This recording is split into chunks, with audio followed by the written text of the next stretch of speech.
ఆర్య విశ్వనాథ్ని పట్టుకుని కొడుతూ ఉంటాడు. ఏంట్రా నువ్వు చేసిన పని, విక్కీని ఈ కేసులో ఇరికిస్తావా, అసలు నువ్వేం చేసావో చెప్తావా చెప్పవు, నువ్వు చేసిన స్కామ్ ఏంటో చెప్తావో చెప్పవా అని గట్టిగా కొడుతూ ఉంటాడు. ఏం చేసావో చెప్పరా అని కొడుతూ ఉంటే, ఏం సార్ నన్ను అనుమానిస్తున్నారు, ఎన్ని సంవత్సరాలుగా నేను ఈ ఆఫీస్లో పనిచేస్తున్నాను, అలాంటి నన్ను అనుమానిస్తున్నారా అని అంటూ ఉంటాడు.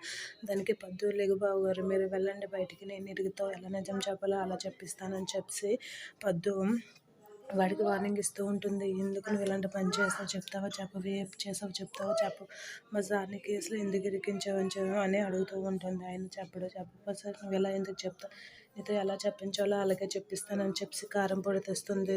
చెప్తావా చెప్పవా, చెప్పకపోతే నీ కళ్ళల్లో ముఖం మీద కొడతానే కారం పొడి, అంతా నువ్వు చెప్పక్కర్లేదు, ఆటోమేటిక్గా అవే బయటకు వస్తాయని అంటూ ఉంటుంది.